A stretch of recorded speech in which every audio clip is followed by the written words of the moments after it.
Finalmente ascoltiamo il nostro segretario nazionale, onorevole Lorenzo Cesa.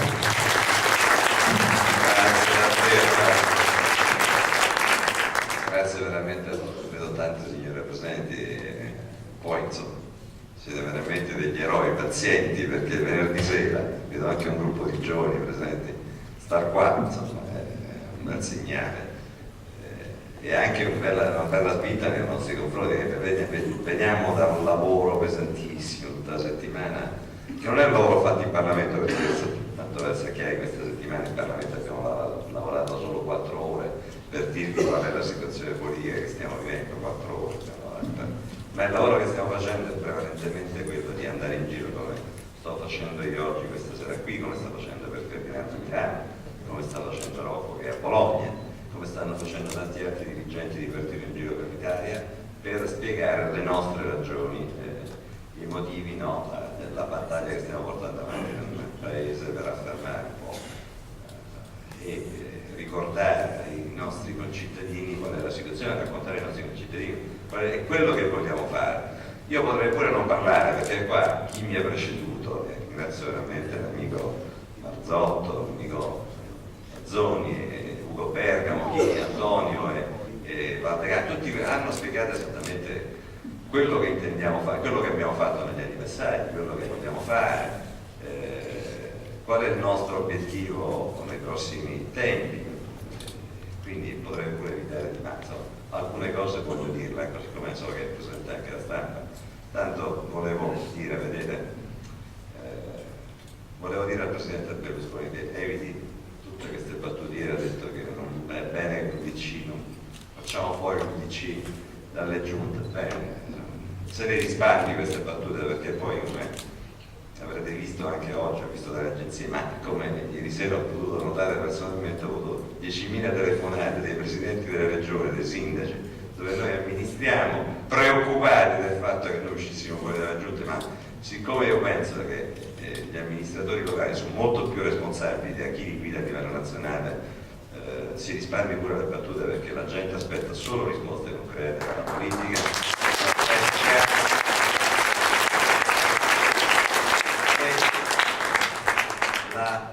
La gente si aspetta soprattutto che questo paese torni alla normalità, e la normalità significa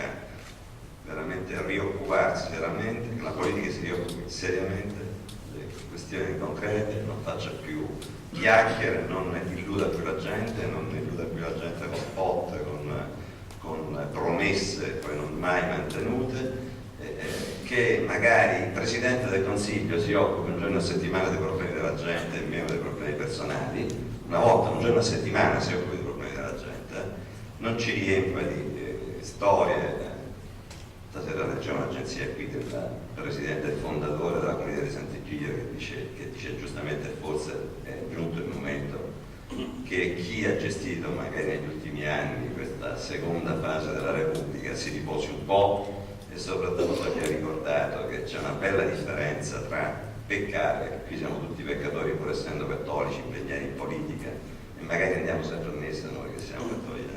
magari siamo tutti peccatori, ma c'è una bella differenza tra peccare e fare dei reati, perché penso che in questo periodo qualcosa è successo,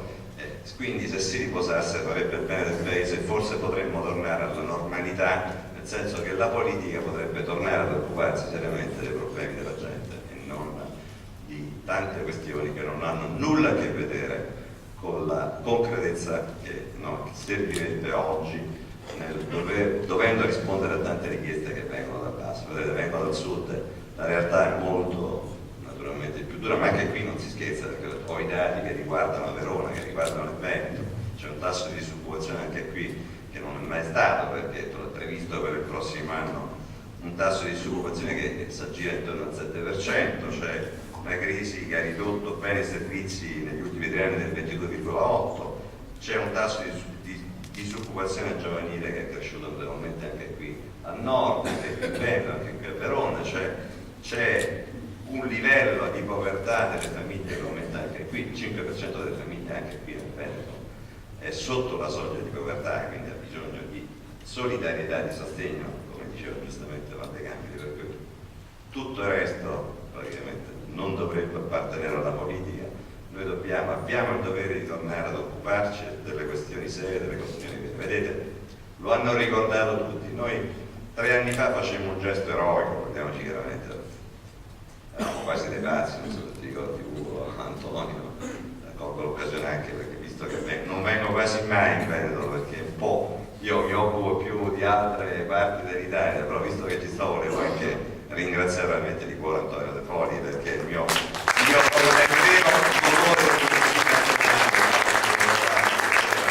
ma noi 3 anni fa facemmo una scelta veramente di grande coraggio e la facemmo per 2 ordini di motivi: per testimoniare che volevamo ancora mantenere viva nel nostro paese, difendere con forza nel nostro paese una tradizione che è quella che è dietro lo scudo crociato,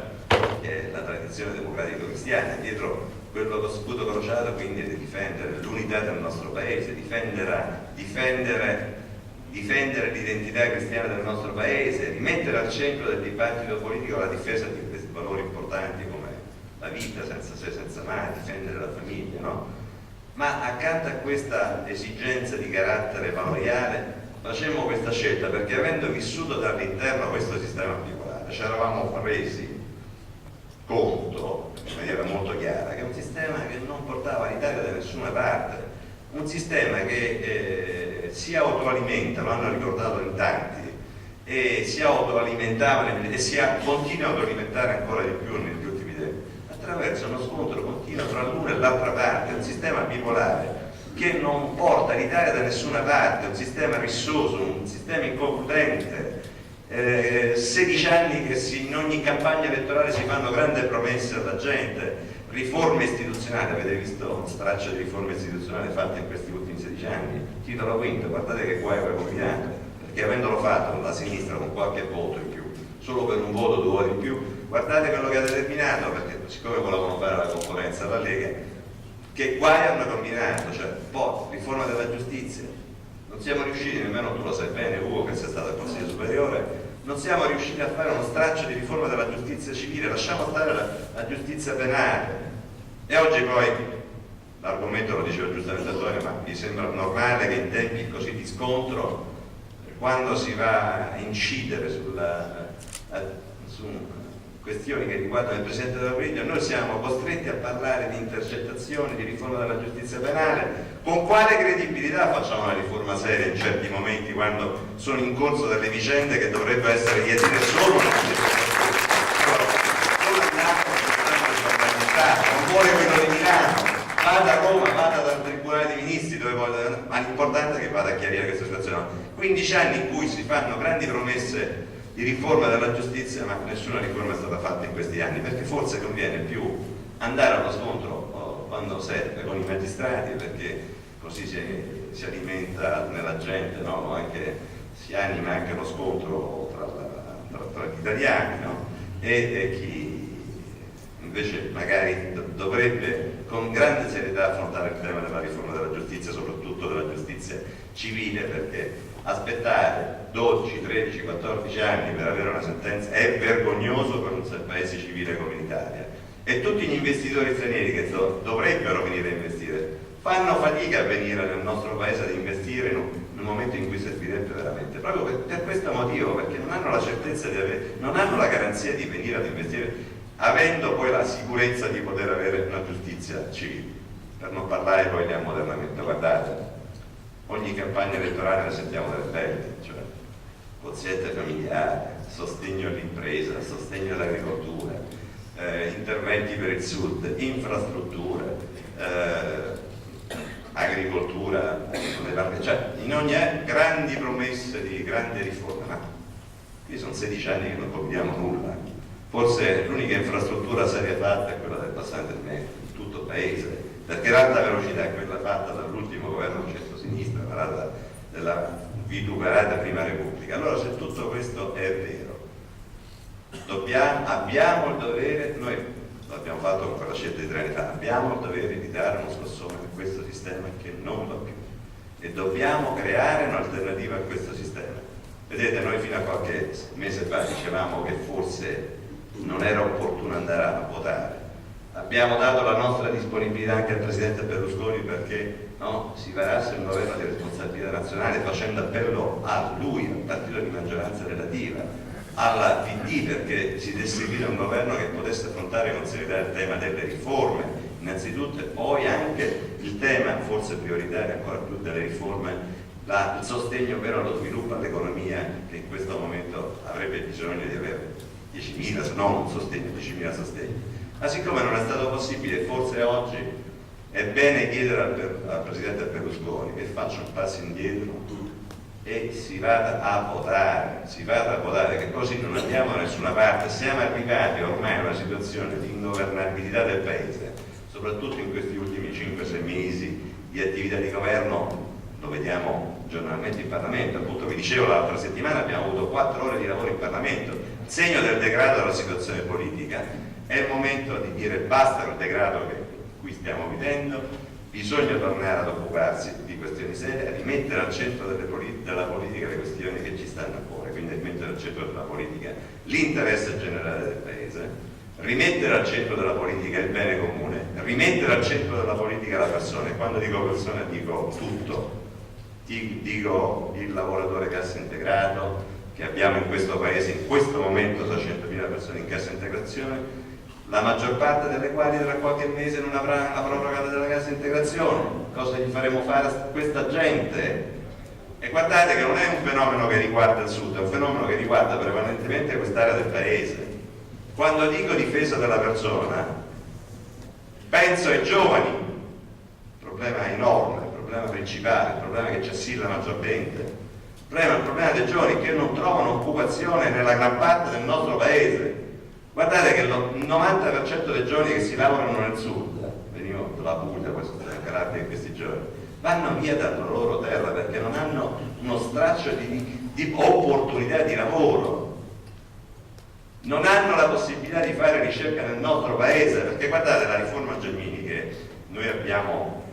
in qualche modo appoggiato in alcuni aspetti, perché nella fase finale ci siamo astenuti, ma che abbiamo cercato di contrastare, non perché il contenuto della riforma in molti aspetti non fosse valido, ma perché non si può fare una riforma della scuola togliendo risorse alla scuola. Sono stati tolti 12 miliardi di euro per i prossimi anni, ma io chiedo a voi come farà la Gelmini a gestire la riforma della scuola senza risorse? Come faranno i nostri figli a fare ricerca nel nostro Paese? Allora, rimettere al centro della politica la persona significa fare una politica seria per i nostri giovani, a sostegno della scuola, a sostegno della ricerca, e cercando di trovare dei punti di convergenza tra impresa e scuola in modo che possano trovare poi delle opportunità di lavoro. Rimettere al centro della politica la persona significa sostenere anche la famiglia. Guardate, il discorso del quoziente familiare è un discorso molto serio, che non è solo dare un piccolo contributo a chi ha più figli, anche quello, ma significa fare una politica per la famiglia che tocca tantissimi aspetti della vita del cittadino. Significa fare una politica alimentare in un certo momento, la politica per i servizi in un certo modo, la politica dei trasporti. Significa fare tante cose che oggi servirebbero per sostenere l'unico grande ammortizzatore sociale che è stato nel nostro Paese. Guardate, se non ci fosse la famiglia oggi a sostenere le situazioni del Stato, avremmo la gente in piazza soprattutto nella gran parte dell'area del nostro Paese. Guardate, se non ci fosse il fratello, la sorella, il papà, il genitore, il nonno a sostenere delle situazioni di disagio, perché molta gente c'è nel mondo del lavoro e non ha nemmeno diritto alla cassa integrazione, oppure quando vanno in cassa integrazione devono stare lì 6 mesi, 8 mesi per avere magari la prima cassa integrazione. Se non ci fosse la solidarietà della famiglia avremo una crisi non solo sociale, ma avremo veramente una crisi anche, avremo la gente sulle piazze nel nostro Paese. Allora, sono questi i problemi di cui dobbiamo tornare a parlare, e la nostra preoccupazione è proprio tutta questa: fare in modo che la politica torni alla normalità e si torni a fare una politica con la P maiuscola, in cui si mette al centro della politica le questioni vere che riguardano lo sviluppo, che riguardano la vita della gente, che riguardano il sostegno alla famiglia, ai ragazzi. E questo è quello che dobbiamo fare, che non c'è più da troppi anni nel nostro Paese. E allora bisogna dare una svolta, ed è per questo motivo che noi, oltre a fare un grande sforzo interno, che è quello di allargare attraverso appunto l'Unione di Centro verso il Partito della Nazione, è un lavoro che facciamo da un anno che ha permesso di allargare a persone come Bazzoni di venire dentro un contenitore, no? Un contenitore peraltro che deve essere omogeneo, perché guardate, il grande male della politica italiana è anche un altro, quello di fare partiti finti, mettendo insieme tutto il contrario di tutto nei partiti, ed è il motivo per cui questo sistema bipolare non va, perché non possono stare insieme i comunisti e i democristiani dentro un partito, come dall'altra parte non possono stare democristiani, socialisti, radicali, liberali, social, tutto dentro poi no, divengono al pettine e in Parlamento non si riesce a fare nulla, perché poi sono degli scontri interni dei partiti che non impediscono di portare avanti le questioni che riguardano veramente la vita della gente del nostro paese. Allora noi abbiamo fatto un grande sforzo in questo anno, abbiamo fatto un gran lavoro per allargare il nostro partito, dobbiamo continuare a farlo, ma dobbiamo contribuire anche alla nascita di questo terzo polo. Guardate, terzo polo lo abbiamo chiamato polo per l'Italia, adesso stiamo vedendo come chiamarlo, ma non è importanza, cioè dobbiamo creare un'alternativa a questo sistema che non funziona, mettendo insieme persone che la pensino allo stesso modo, non solo la sommatoria dell'Unione di Centro, del FLI, qui veramente facciamo tanti auguri perché oggi è iniziata anche questa nuova avventura per Fini e per tutti gli amici del FLI. Noi stiamo facendo un grande sforzo per mettere insieme tutti questi movimenti politici, anche movimenti territoriali, ce ne sono tantissimi nel nostro paese che sono nati spontaneamente in questi ultimi tempi, ma dobbiamo mettere insieme ai partiti anche la gente di buon senso, le persone per bene che hanno a cuore le sorti del nostro paese. Noi veramente, chiudo così, anche perché obiettivamente alle 10:30 per andare a casa, siamo tutti stanchi, abbiamo penso tutti ad andare a una giornata di lavoro. Allora io penso che valga la pena anche fare lo sforzo questa sera di venire qui, sentire le nostre chiacchiere, Io quello che vi chiedo, vedete, non avendo noi grandi capacità e grandi possibilità capacità ce le abbiamo, non abbiamo capacità poi di andare in televisione, cioè perché qui ormai la televisione è dominata dall'una e dall'altra parte, perché poi si lamentano, no? Ma Berlusconi sapete benissimo che controlla tutti i telegiornali, no? E dall'altra parte gli altri che si lamentano controllano tutti i contenitori politici, perché il martedì troviamo Ballarò, poi Anno Zero, poi la domenica Fazio, poi ancora la sera la Dandini che ci descrivono, che hanno solo un'ossessione, quella di dire che Berlusconi è un bandito, che cosa non ci riguarda, perché noi siamo, essendo garantisti, certamente vogliamo che Berlusconi vada via per motivi politici e non per motivi che riguardano, non siamo giustizialisti, siamo garantisti, quindi non ci interessa che Berlusconi vada via per altri motivi, per motivi di incapacità di guidare questo paese. Allora, quello che dico è, mettiamocela tutta, non avendo noi potenti mezzi dell'una e dell'altra corazzata, noi dobbiamo fare esattamente quello che abbiamo fatto questa sera per ora, ripetere tante assemblee, dire la nostra, raccontare le nostre questioni, la verità di quello che sta accadendo nel paese e il progetto che noi vogliamo portare avanti. Io penso che questo lo dobbiamo al paese, lo dobbiamo all'Italia, lo dobbiamo soprattutto ai nostri figli e giovani che vedo anche presenti questa sera, che invece magari di andare in discoteca sono venuti ad ascoltare questi noiosi signori che stanno sul palco, ma penso che abbiamo un dovere soprattutto nei confronti dei nostri figli di dare a loro la speranza come l'abbiamo avuta noi. Guardate, io sono figlio di un maestro elementare di una casalinga, no? Per cui famiglia normalissima, famiglia, 6 figli peraltro, no? Eppure ho potuto fare, diplomarmi, laurearmi, andare a lavorare poi in un'azienda, poi in un'altra azienda, fare il dirigente, fare il consigliere comunale del mio piccolo comune, poi fare il consigliere comunale a Roma, poi mi ero trasferito a Roma, fare il parlamentare europeo insieme ad Antonio, fare il parlamentare nazionale, fare anche, arrivare a fare il segretario di un partito che io ritengo importante per il nostro paese. Allora noi, la nostra generazione ha avuto questa grande fortuna di poter crescere e noi dobbiamo dare ai nostri figli e ai nostri giovani la speranza di poter vivere in un paese unito, in un paese democratico, in un paese libero, dove possono avere opportunità di crescita professionale e personale, ma possono anche contribuire, come abbiamo fatto noi, facendo proprio i consiglieri comunali, provinciali, regionali, quello che abbiamo fatto, contribuire alla crescita del nostro paese. non possiamo assistere al declino del nostro paese, dobbiamo fare in modo che noi insieme ai nostri figli possiamo tutti insieme far tornare a diventare grande questo nostro grande paese, così come lo è stato negli anni passati. E questo è il nostro obiettivo, e questo è il lavoro che stiamo facendo nel paese, e questo è quello che vogliamo fare, ma certamente non lo fa Cesare Casini, Buttiglione, Antonio De Polito, non lo facciamo solo la squadra nazionale, lo facciamo se tutti insieme ci diamo una mano e crediamo nelle cose che stiamo facendo. Io penso che valga la pena farlo nell'interesse, lo dicevo, del paese, nell'interesse dei nostri figli. Allora, grazie di cuore a ognuno di voi.